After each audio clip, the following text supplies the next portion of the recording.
They did it, guys. They absolutely cooked with Jingliu and Blade. Now, the days of the unreachable side and grandma jokes are finally over. Hello everyone, it seems that we're nearing the end of the 3.4 beta, with this likely being the final version. If there are any surprise changes, I'll make sure to have a pinned comment for that though. Now, today, I'll be only covering the version 3 and 5 changes to our 1.x units, as I do have a dedicated video going over the initial buffs. Then, I'll cover the Fate collab and see how they fared. Sadly, no Finon because I didn't really have time for them. Starting with Jingliu, prior to version 3, she had some issues with her syzygy stacks due to the stack limit, but they increased it by 1, which solves that.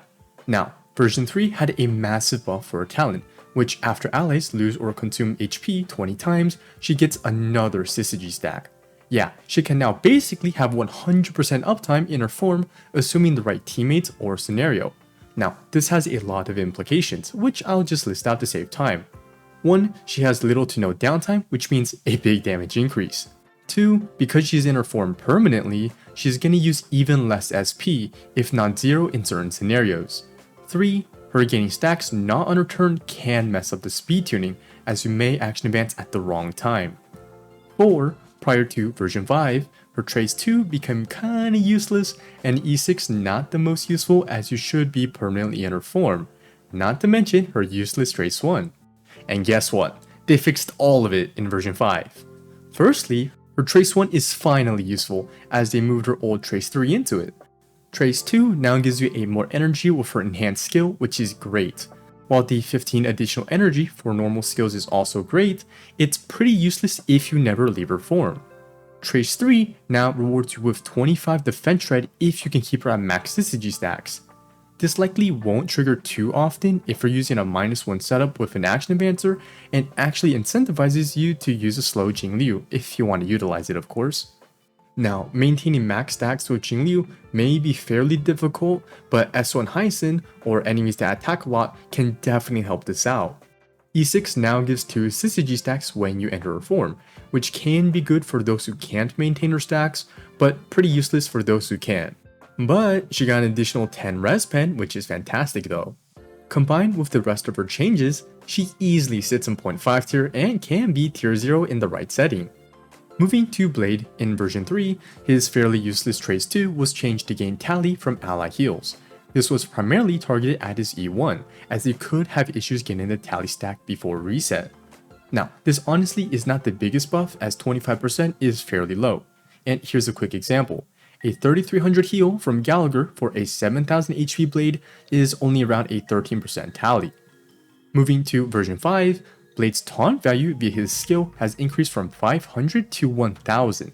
This means with 5 allies, prior to the 3.4 buffs, he had roughly a 24% chance of getting hit.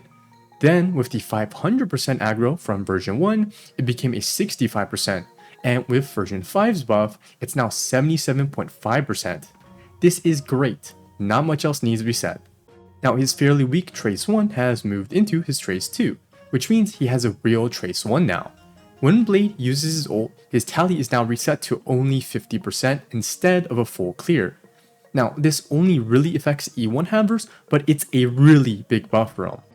Previously, E1 Blade would have issues getting the full multiplier increase. While he could in theory get a 58% damage increase with his enhanced basic attack, realistically it'd be averaging around 16 to 25% in 4 turns. But with this new trace 1, it's now at worst a 48% damage increase, and you should generally expect to get the whole 58%. As for his ult, he got a slight multiplier buff utilizing that tally, which resulted in an 8% damage increase. Overall, with all the buffs, Blade should comfortably sit near tier 0.5 and 1, and potentially even tier 0 if you have his E1. Next is Kafka, who didn't get any version 4 or 5 changes, so let's go over version 3. She now gives allies 100% attack if they have at least 75% effect hit rate, instead of 75% damage bonus. Now, in a raw scenario with no supports, you're likely dealing around 2% less damage prior to the change. This just means that the values provided are both very similar, and how good it is dependent on what your teammates would buff or your build. Now, there's something really funny with this passive which a viewer and probably others have pointed out. For characters who would want attack, it's actually now more effective to build effect hit rate instead of attack, as it's a 1.33 times conversion rate. So if you were to use a Robin in a dot theme, you now ideally run an effect hit rate body with some substats to reach that 75% threshold, and then boom, 100% attack. Moving to E2, I've put the changes on the screen, but from our old E2, she now gives 8% more damage bonus. And lastly, we got Silverwolf, who, like Kafka, didn't get changed in version 4 or 5. In version 3, however, she did get a slight nerf to the ult, but not to the damage, which is still a 1900% multiplier in an AoE scenario. Rather, the toughness just got nerfed to 20. Yep, main DPS and sub DPS Silverwolf is gonna be a thing. Now, to summarize everything, Jingliu got massive buffs, E1 Blade got big buffs, Silverwolf is still fantastic and kept her ult multiplier, and Kafka now gives attack instead of damage bonus, but is still fantastic regardless. I honestly didn't think Hoya would cook this hard, but here we are. Moving on, let's talk about the man who's the bone of his sword, Archer. Archer is a quantum DPS who's similar to Imbiber Lune, who will be consuming a lot of SP. But unlike Lune, Archer actually deals damage. Jokes aside, rather than consuming SP to enhance his attack, he will instead consume SP to attack more times, similar to Netherwing. So let's see what that's all about. But first, we gotta get the mandatory stuff out the way. So, starting with his base stats, he did get a slight increase in HP and an ult cost reduction, but at a price, which we'll later see. Now, there are two notable things in regards to his stats. One, he cannot use the Poet set, as even with the set, he will have 96 speed, which is just slightly too high to use.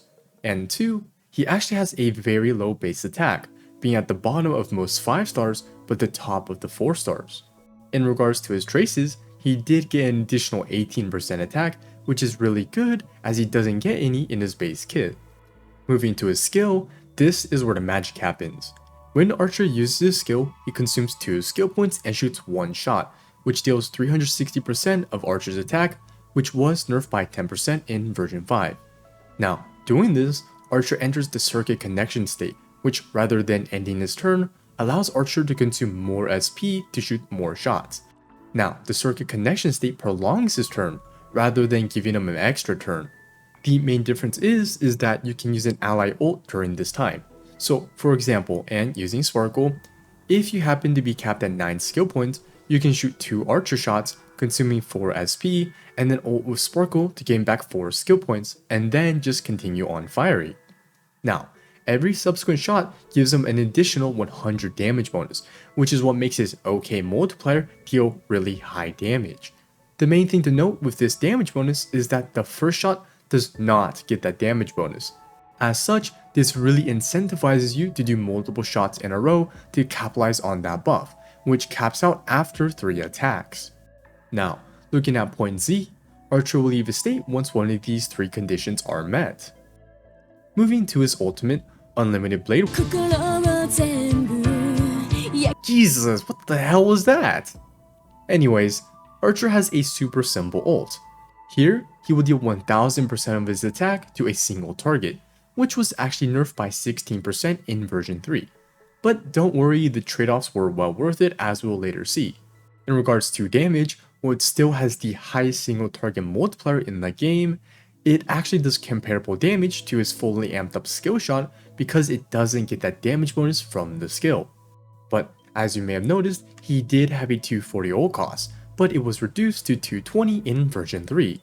And while it may still seem daunting at first, it's actually not too bad, as every time he shoots a shot, he does get 30 energy, which means assuming you do not get hit at all, it should take 8 skills to get his ult back.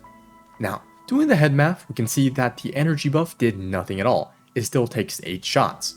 But here's the thing, we're not quite finished with his ult yet, as there's still point B, which is actually the important thing of the ult, not even its high multiplier.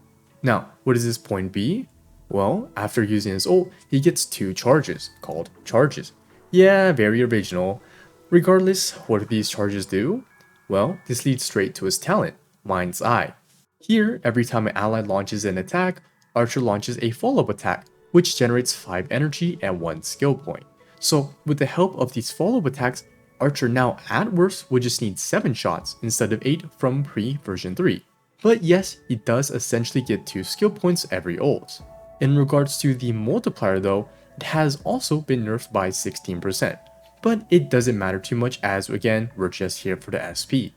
Moving to his traces, his trace 1 was buffed in version 3, and increases the team's max SP by 2 now instead of 1, to a total of 7 or 9 with Sparkle. Now this buff was actually really significant, as prior, if you were to use an action advancer support like Sparkle, Sparkle will use your skill, dropping your skill points from 8 to 7, meaning you can only shoot 3 more shots. But now, you will go from 9 to 8 skill points, thus you can shoot a whole additional arrow.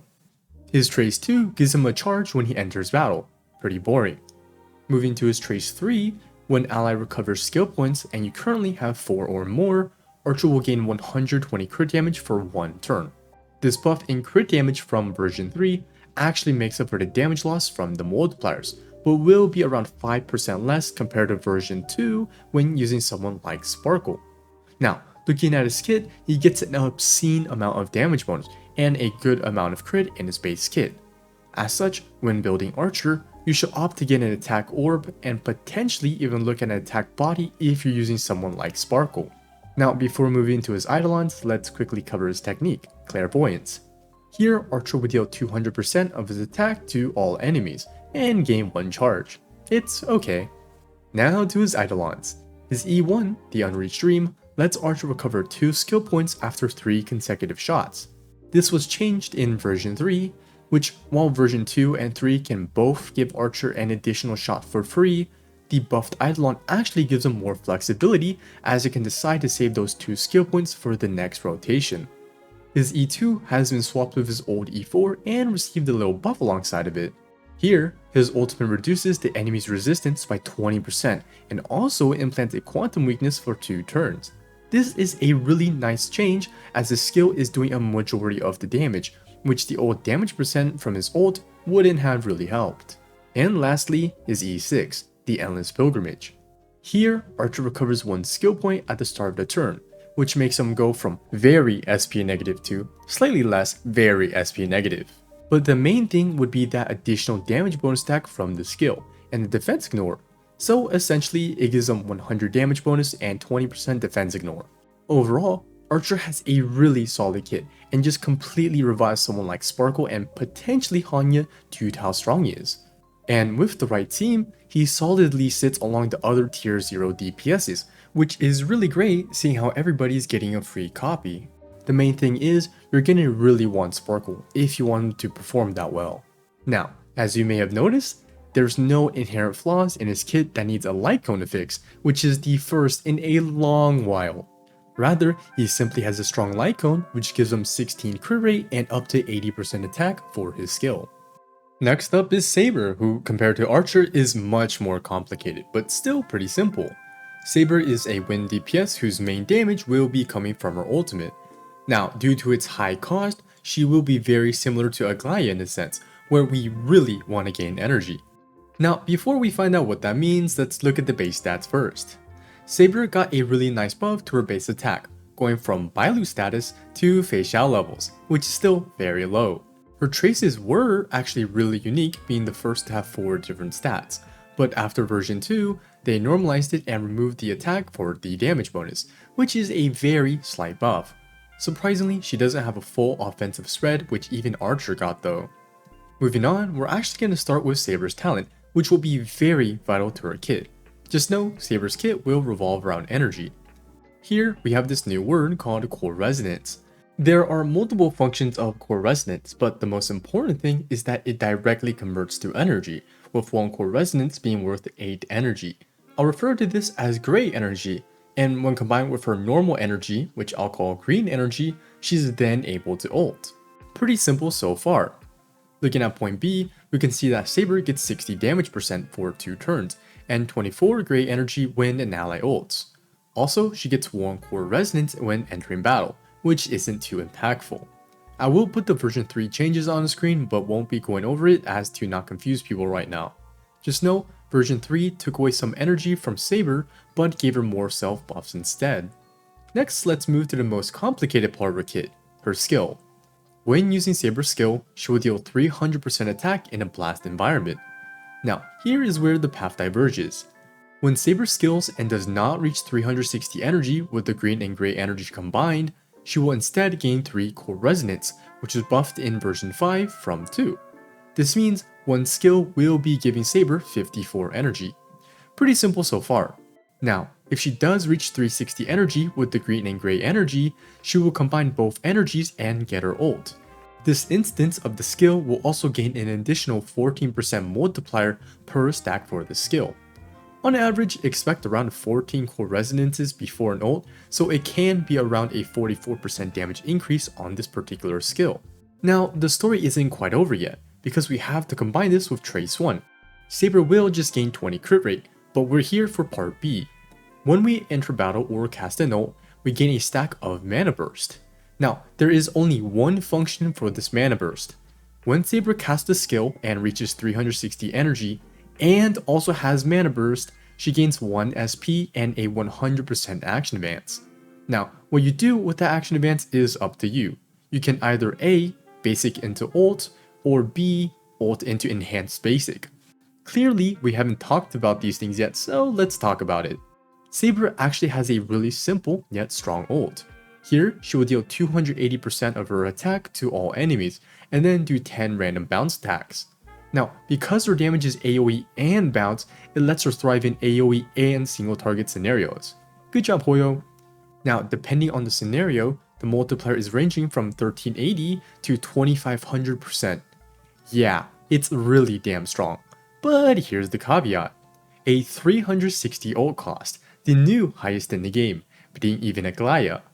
But thankfully, due to the great energy, it's generally like half of that, so it's around a 180 ult cost, or something like it. We still have point C, and as we can see, her next attack is locked to her EBA, so let's quickly take a look.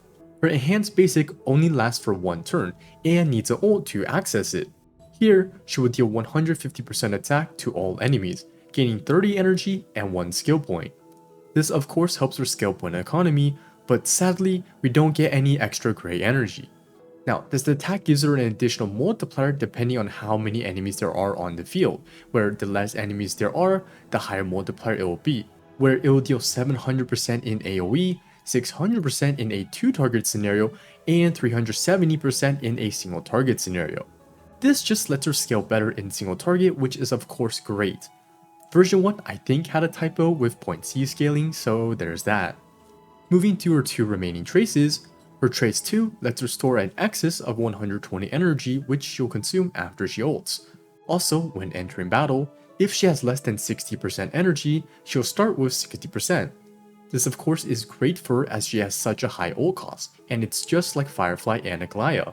Her trace 3 gives her 50 crit damage after using the skill, and in version 3, they moved her E2 into her trace 3, which reminds me of what happened to Castress. But essentially, she got 32 more crit damage. Before moving to her Eidolons, let's just look at her technique real quick. Behold the King of Knights, aka Behold the Cock. Yeah, she just gets 2 more core resonances at the start and 35% attack for 2 turns. Nothing too crazy. Now to her Eidolons. Her version 5 E1 now gives 60 ult damage bonus and an additional core resonance after Saber attacks. While it got nerfed in version 3, it was actually reverted in version 5. Now, what exactly changed? The wording. While really slight, it has very big implications.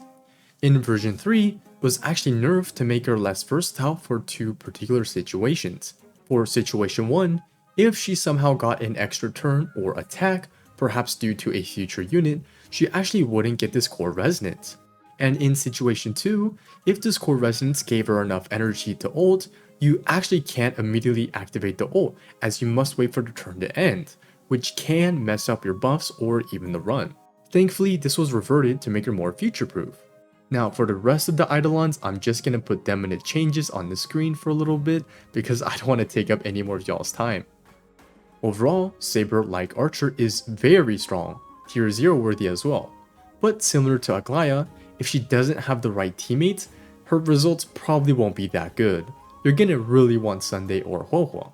Lastly, we have Saber's Light Cone, which besides being an Omega stat stick like Archer's, also gives her 36 energy after she casts her ult. Now thankfully, like Archer, she just has a great Light Cone, and it's not gameplay defining like Acheron, Hyacin, or Herda's. But yeah, that's everything. I believe all our 1.x units that are getting buffed are about to cook. Our Fate collab characters do meet the 3.x DPS standards without being Omega power creep or being too weak. Life overall is pretty good. Huh? Oh right, Finon. There's probably already tons of videos talking about him or critiquing his kit, so you can watch those instead. I don't know the ins and outs of his kit, so I don't really want to comment, but from what I've seen gameplay wise, he's okay. Moving on, I hope this video has helped you understand the characters and the changes. Now, if you may have noticed, the format has really changed, and I'm still trying to improve on it. Like, I don't know if the Google Sheets boxes are easier to understand or another format. If you'll have any feedback in regards to my presentation, I would greatly appreciate it. Thank you so much for watching, and may we meet again at the West Wing.